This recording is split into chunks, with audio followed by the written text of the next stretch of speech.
that's well, it's all my problem. It's not their problem, is it? They're the guys making money out of it, so it's definitely not their problem.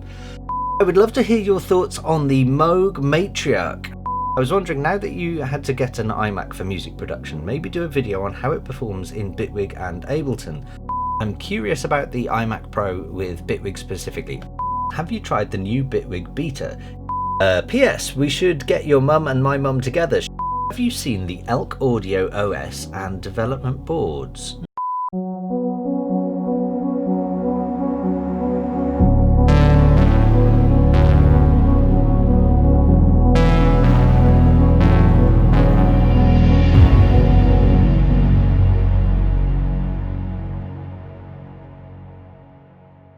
Hey guys, it is Friday. It's time for another Ask Me Anything. Usual rules apply.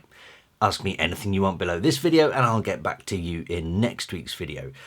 Before I go on to last week's video, is there anything I need to cover? What have I been doing this week?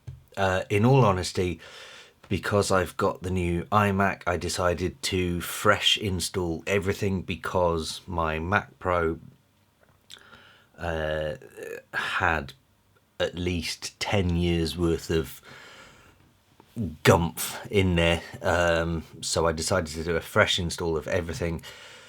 And because the iMac unfortunately is new, it came with Catalina, and the downside of that is there are compatibility issues. So a big shout out to Waves, who forced me to spend a fortune to update to a newer version of the exact same product to get that up and running. Big shout out to Ableton, that are also forcing people to update to version 10. And an extra big shout out to Steinberg, who are not only forcing everyone to update and not only charging them money for it, but also not responding to their own support emails. So yeah, well done to you guys. You know how to run a business very well. Aside from that, that's basically all I've been doing, is just installing software and downloading software. I think I did check the other day and I downloaded something like 700 gig in the last week. Yeah, so that's fun. Yeah, it's just one of those things. I mean, look, at the end of the day, as much as I slag off those companies, and I will publicly name and shame any company that forces somebody to pay for minor updates, because I think that is a disgrace. You know, for example, Waves Gold version 9 is no different to Waves Gold version 11. As far as I can tell, it's basically all the same VSTs. They just happen to run on a newer operating system. You know, it's not like I'm buying a whole new bundle of plugins. So to charge me $100 for the privilege to install my own plugin seems a little bit rich. And same goes for Ableton. I feel like, okay, fair enough, not supporting Ableton 9 because Ableton 10 is out, but that's only one version. I feel like, fair enough, don't support version 7. Okay, don't support version 8, but version 9 was the previous version, and if that doesn't work on the latest OS, then I feel like that's a little bit silly. Again, I understand the business reason, and that is because to my understanding, version 10 is built a fresh build from the ground up, so it's so radically different to version 9. It's not like whatever fix they had for Catalina, it's not like they can just patch it into version 9 because it's a whole different base code. Also, I know that there's a lot to do with, in fact probably all of these things are to do with the fact that they were originally 32-bit plugins, but you know, they're not even offering a bodge of a 64-bit wrapper installer file or something. I don't know, it just seems a little bit silly, but there we go.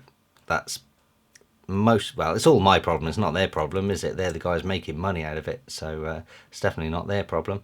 Yeah, so that's my first rant over, just as house admin. I can't think of what else I've been doing. I have been doing other things this week, but I can't think what they are. Never mind. There we go.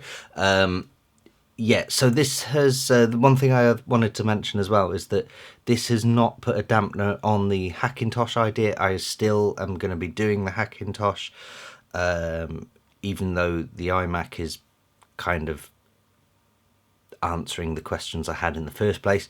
I still want to do the Hackintosh because I think it'd make a good video series, so that's still going ahead. And if you're interested in that, then check out my Patreon. Link will be below this video, and that is that. So on to last week's video. Let's have a look, see what you've said. Sunset86, hey Dom Summer, high five. Yes, a little nostalgia rant is a good thing. I thought about what you said with regard to moving forward in music, and yes, I agree. However, for some reason, I can't help feel that music has kind of lost its way in a commercial sense. I don't get as excited about music as I once did. Maybe it's just getting older. Before I read the rest of that, yes, it in my opinion, it is 100% just us getting older. You know, I think I may have mentioned at some point recently, you know, if you look at all these big trance classics from the 90s and the big house classics of the 90s, you know, I was 18, I was going clubbing 3-4 times a week, I was making new friends, I was just out having it large every weekend, and so all of those tracks were that part of my life. They represented that part of my life. So looking back with nostalgia, there'll always be huge, amazing bangers of tracks because, you know, they were anthems to my life, I guess. Whereas now I'm 37 years old, I'm a father, I'm a family man, you know, I don't go out clubbing all the time, although I am going to go see the Chemical Brothers tonight. But yeah, so I don't go out clubbing, and you know, these tracks aren't anthems to my life. So I'm unlikely to get excited about these things. You know, I'm excited to see Chemical Brothers, but more from a technical standpoint, and I've never seen them live, which is why I'm going to see them tonight, because I think they're one of those sort of bucket list gigs. Yes, where was I? Also, I was more referring to the melodies and chords of old trance songs. Certain chords and melodic ideas bring out some kind of chemical reaction and emotional response that makes hairs stand up on end. Again, yes, but I think we have to be a bit careful. I mean, for me, there was probably a little bit of narcotics involved in that, with the hairs standing on end with those trance melodies. And I'm sure there was for a lot of people out there. And I'm not condoning it, but it is what it is. But yeah, no, I kind of get what you're saying. They were definitely more sort of, well, let's be honest, they were pretty basic melodies, and nowadays they're a bit more complex and a bit more thoughtful, I guess. And they were definitely more euphoric, and euphoria was the intention of the chord progressions back then, whereas I don't feel that they are now. But if you go to a gym, there's a lot of euphoric, what we would now call generic crap, being played in a lot of gyms these days. So I feel like it's probably out there, but I'm not 18 and I'm not clubbing 3-4 times a week, so I'm not out finding these new euphoric tracks. So that's how I kind of feel that's how it is anyway. I guess it's the same for you. I recall you mentioned when you were getting so excited about a musical piece that you literally wanted everyone to hear it because of how it made you feel. Yeah, I mean, that was kind of an Asperger's-y thing as well. And is actually still there. That was similarly the case with me and still is. My question is, do two people hear the same song in the same way?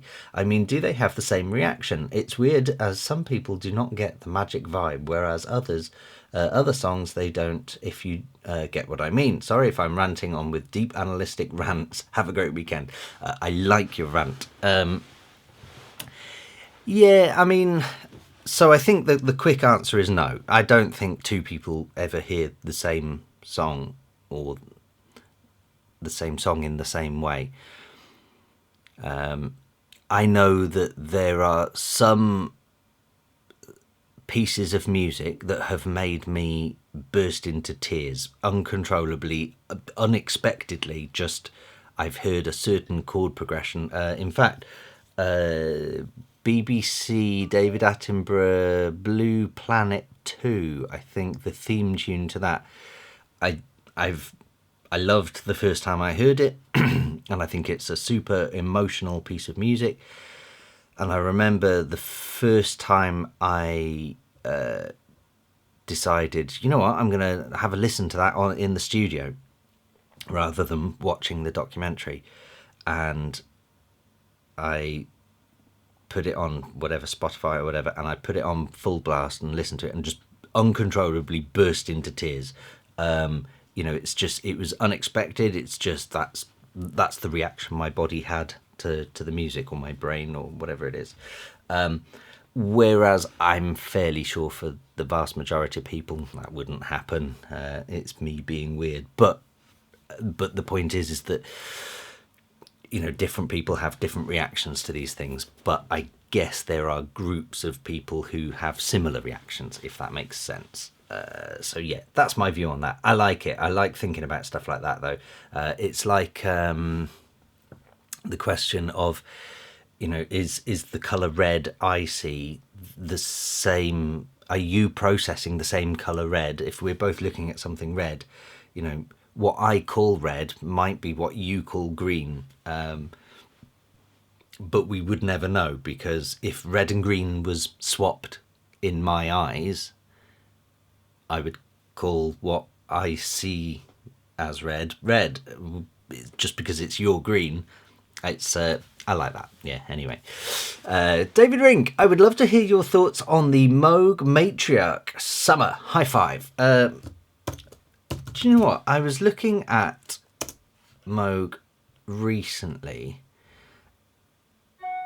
and I'm not convinced that I like their website, if I'm totally honest, because I struggle with the sideways scrolling. Yeah, so I'm loving these new synths that they're doing. The whole semi-modular stuff, the mother, the grandmother, the matriarch. I think they're brilliant. I'm really tempted to get one.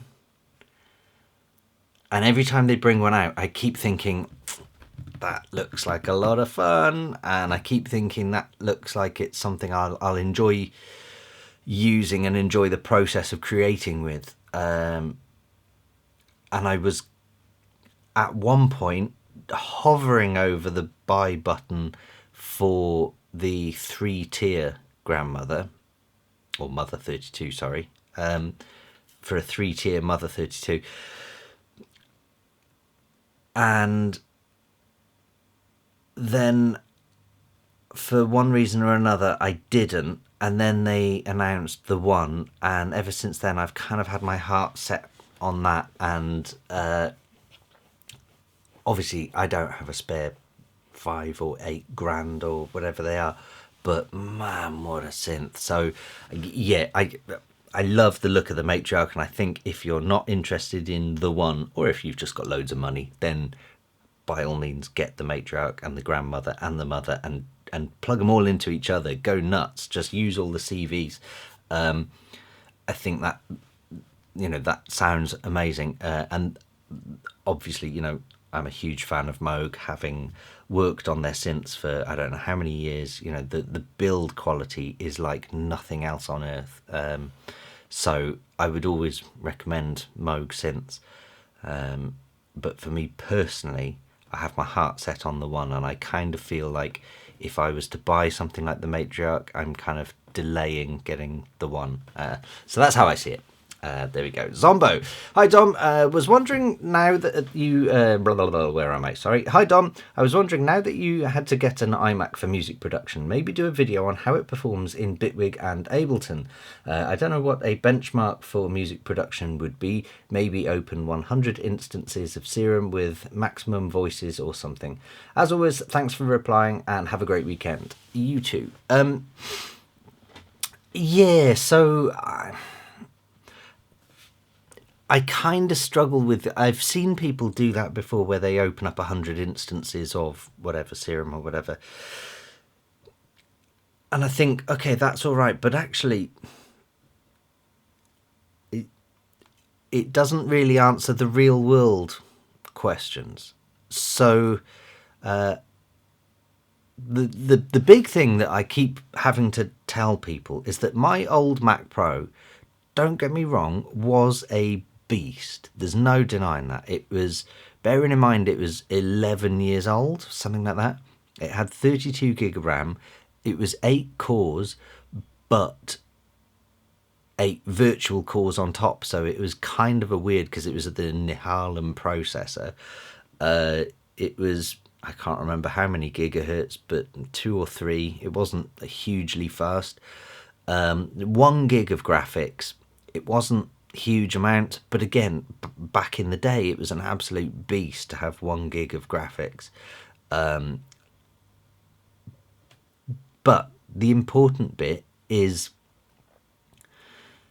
running Bitwig or Ableton. There was never really a major issue. So there were maybe 1 in every 20 or 30 tracks that I made. And I will admit that my tracks are not huge in terms of channel counts anyway. And because I use some hardware, a lot of it is just audio. And I use in the box via effects, things like reverb, delay, whatever, so I don't tend to venture out with big processor heavy ones.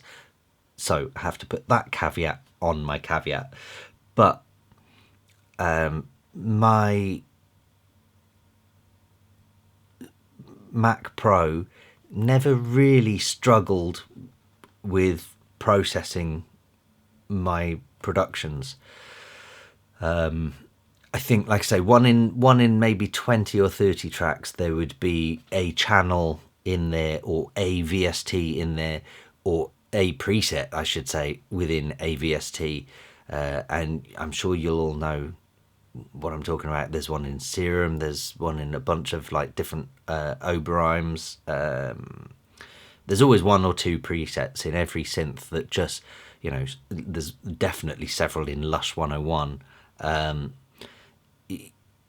That just drain all the DSP, all the CPU power out of your computer. You just put it on that one preset and you're like, oh Jesus, it starts stuttering. And but they were few and far between in my tracks. And so, like I say, probably once every 20 or 30 tracks, I would have to bounce down 1 stem into audio and then disable that VST and just use the audio version, just so that I could produce it without it stuttering. Beyond that, there was never really, latency was never a huge deal for me, because I'm not recording things, and Bitwig deals with latency so well anyway, so that was never really a huge issue. So I'm kind of a bit loath to do a test, because actually, if you have a slow computer, there are ways of dealing with it. So I kind of feel like we're trying to make a bigger deal out of a problem that maybe isn't necessarily there. I don't know. However, on the flip side of that, I will say this iMac is obviously hugely faster than my Mac Pro. And in some ways it has kind of shocked me. So there is one track I know. So I've spent most of this week basically opening up all the recent productions, mostly my album, just opening up every production in Bitwig and making sure everything works and all the stems are there and all the audio bounces, all the VSTs work and whatever, which has been an absolute nightmare to get running, because there are things like, I used an instance of Cypher from FXpansion in one of the tracks, and that VST is years old, probably, actually, 10 years old now, maybe 11. So it's obviously 32-bit and whatever, so clearly Cypher wouldn't load, and I went, oh right, okay, yeah, I better update that. Go to the FXpansion website, and it turns out FXpansion have been bought by Roly, so I go to the Roly website, and they've now released Cypher 2, which is a whole new thing. And then I'm trying to work out, well, will that take legacy presets? And then I have to get a version of Cypher 2. And a big shout out to the guys at Roly, actually, who gave me that version, because I was one of the original artists to work on the first version of Cypher. So I didn't expect them, because it's a new company now. Obviously, the guys at FXpansion would have probably given me a version of Cypher 2 anyway, but I didn't expect Roly to, so big shout out to them. But yeah, so there's been a lot of that this week. Anyway, the point I was trying to make, if there was one, so one of the tracks I'd done on my album used, I can't remember which synth it was, but there was one of those presets that uses up all your DSP, basically. And if you look at the DSP graph on Bitwig, the moment you activate that synth, it just spikes up, and it would always stutter and strain on my Mac Pro. Whereas, so I opened up that project and could see I'd bounced the audio and thought, oh, okay, yeah, fair enough. Let's see how it runs on this iMac. Yeah, activated it, and it didn't even flinch. So things like that run a lot faster, a lot smoother. Definitely when I load a project, when it's loading the VSTs in the background, that runs way quicker.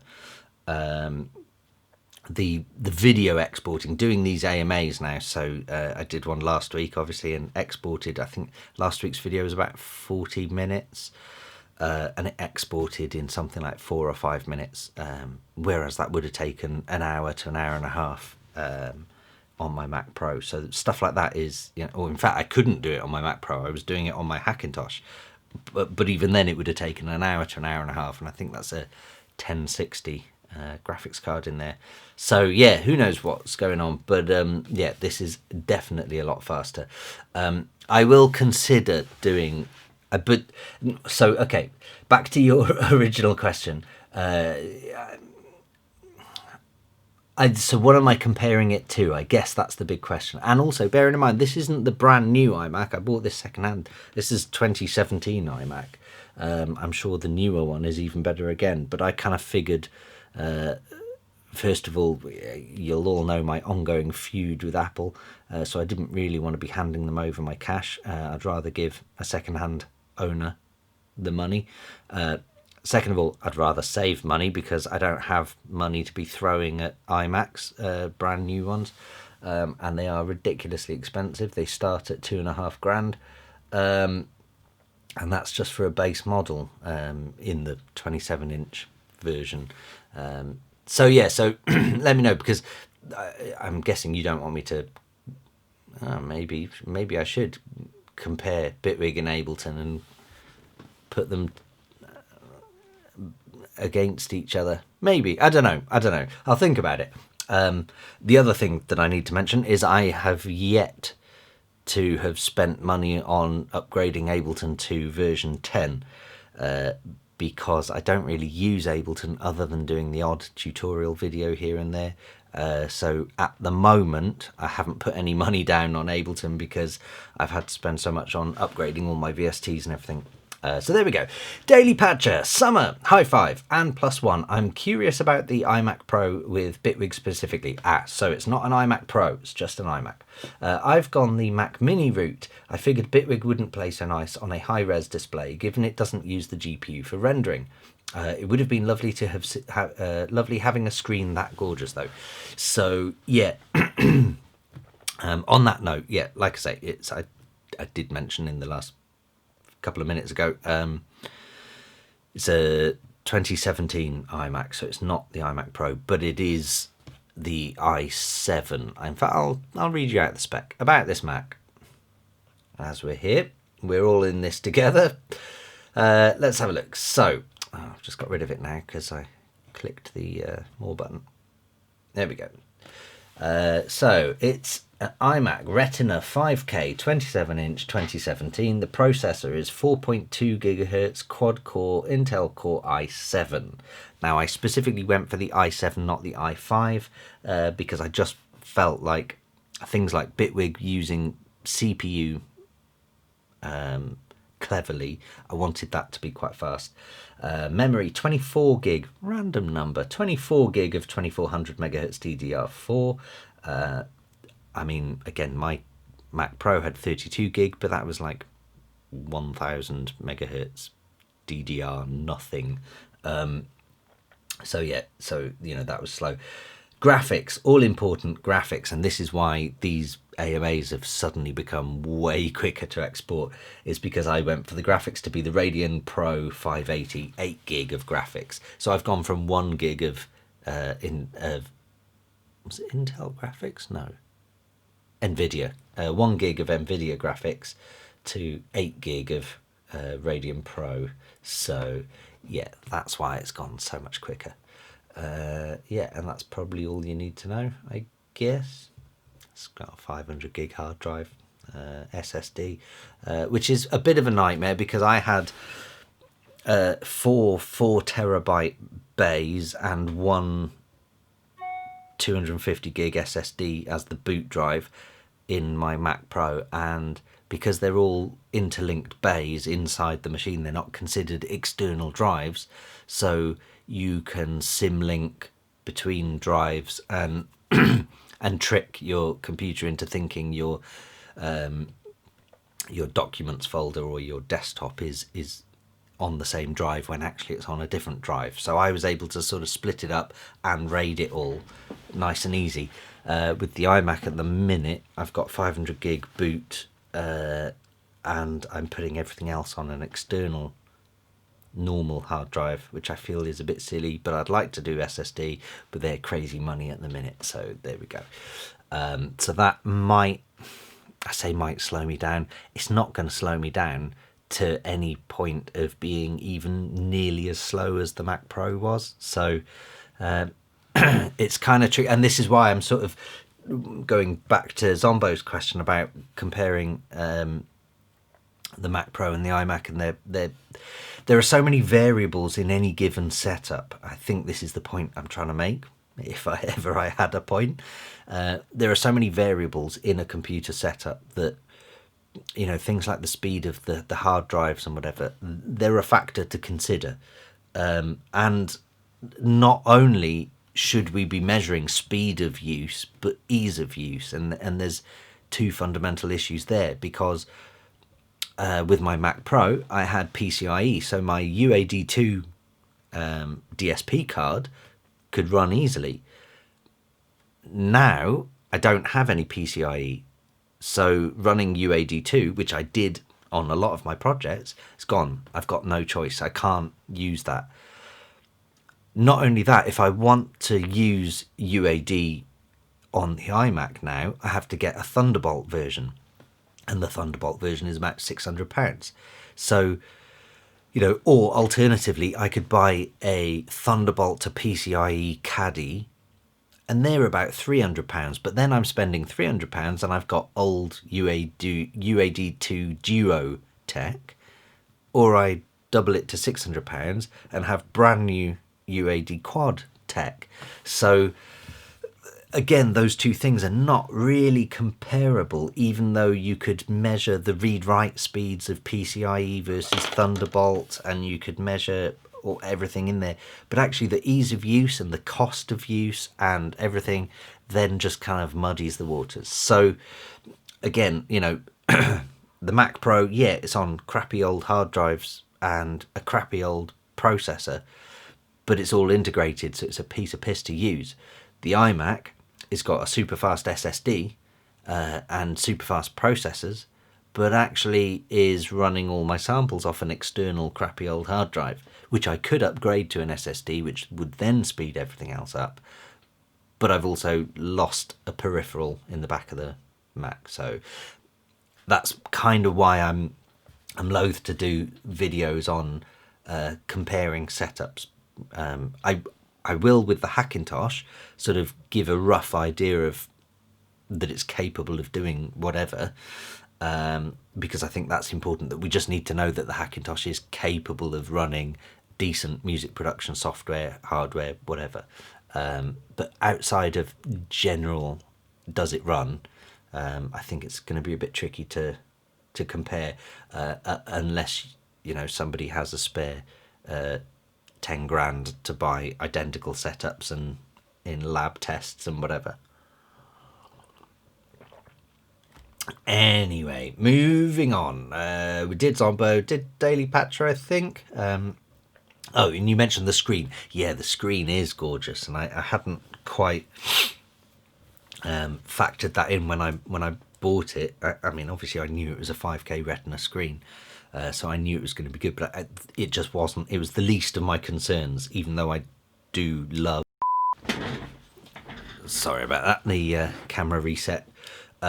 Yeah, so the 5K Retina, even though I love good cinematography and everything, I hadn't really thought about that. That wasn't the selling point for me. And I did consider the Mac Mini route, but I felt like every time I've spec'd up a Mac Mini, the only options are the CPU, and that's about it. And then you're looking at eGPU, which is silly money, and then you have to keep stacking everything in, and by the time you've stacked everything onto a Mac Mini to get it anywhere near the spec of, for example, an iMac or a Mac Pro or whatever, I kind of felt like it's that, like I was mentioning earlier on, that ease of use versus cost of use versus actual usability and power.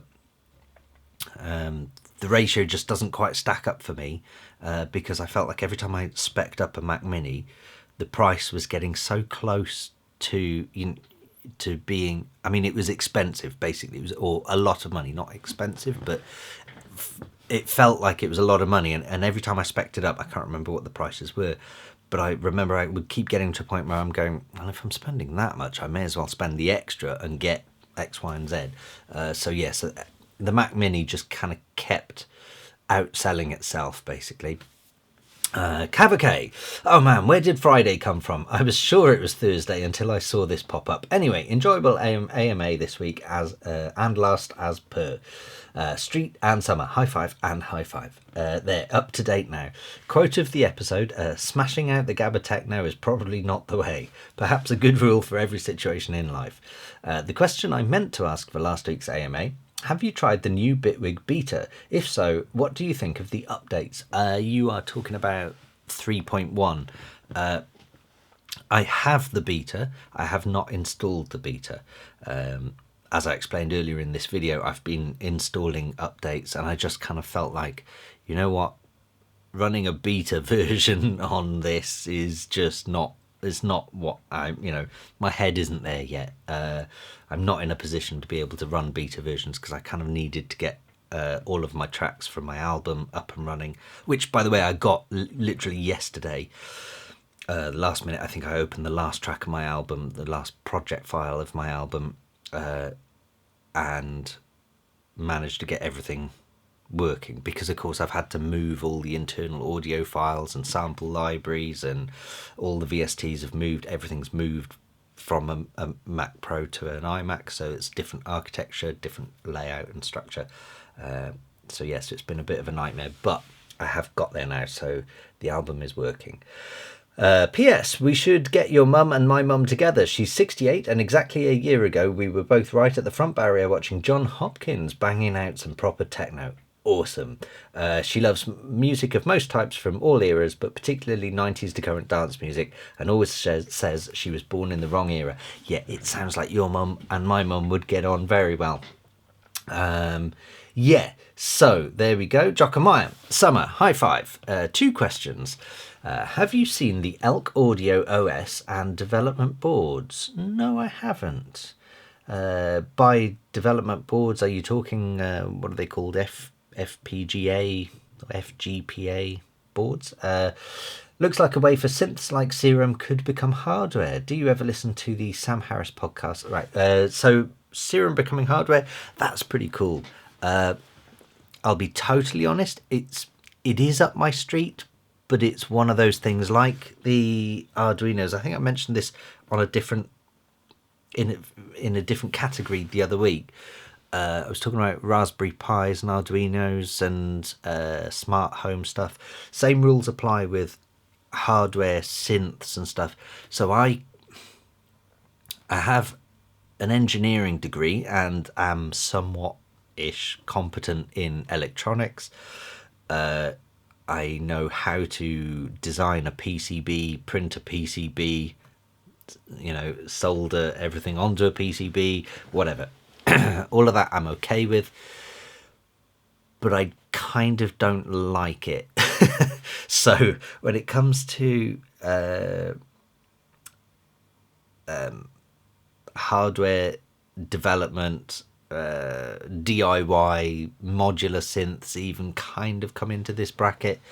I kind of feel like it would be a waste of my time because I don't enjoy the process enough to warrant doing it, to warrant having all the annoyances that come with it. So I like the idea of Elk Audio OS and development boards, and I will look into it because I'm curious, but it's probably not for me. Stuff like making Serum into hardware, I love the idea, and I love the idea of someone else doing it, but I think because of the product design side of it is not something I can do. Product design isn't just like, I'm okay with the electronics, but the product design is just way out of my league. So I know that whilst I could put together a good working circuit board or bit of software, hardware, whatever, the final product just wouldn't live up to standards of Serum. It wouldn't do it justice. So I kind of feel like I would then just get pissed off at myself for doing it. So that's my view. You've also asked, do you ever listen to the Sam Harris podcast, Making Sense? I have listened to a few of them. I do really like Sam Harris. I think he's an excellent speaker, and he puts across his ideas so eloquently. I think he's a good human being. But I don't listen to enough. I don't have enough time for podcasts. I think that's the issue. I subscribe to a whole bunch of podcasts, but only listen to very few of them. I'm going to be brutally honest here and say my guilty pleasure when it comes to podcasts, and probably only British people will understand this. I am a huge fan of the Chris Moyles show. He's hilarious. I thought he was always hilarious on BBC Radio 1, and now he's on Radio X. He's still just as hilarious. He's just as childish, and the jokes are still just as immature and fart noises and whatever. But yeah, the inner child in me just loves a bit of Chris Moyles. So that's probably my most listened to podcast. Other than that, I guess my backup to that, do you know what? Actually, on a more serious note, I love the Adam Buxton podcast. He has some really good guests, and I like the format, which is kind of one of the things that inspired my forthcoming podcast, is between the Adam Buxton podcast and the Joe Rogan podcast. They're kind of where I'm at with where I want my music production podcasts to be. What else? Oh, another one I'm a big binge listener of is Stuff You Should Know. Big shout out to Josh and Chuck. I love the Stuff You Should Know podcast. So you've said I've been binge listening and it's been a sanity check. I can imagine. Big ups to Sam Harris. Yanis Lukmelis, summer high five. St. Nicholas, summer high five. And that is it, my friends. I think we're probably at about 40 minutes. So it's been a good episode. I feel like I have waffled on for this episode. But I guess that's why you listen, if you listen at all. And if you do listen, then please leave a comment to let me know, drop in the word arena, because there is a video suggested here, Ibiza Classics live at the O2 Arena, and in fact tonight I will be in the Manchester Arena watching the Chemical Brothers. So have a great weekend, everybody. I'm sure I will also have a great weekend, and I'll see you this time next week. Cheers.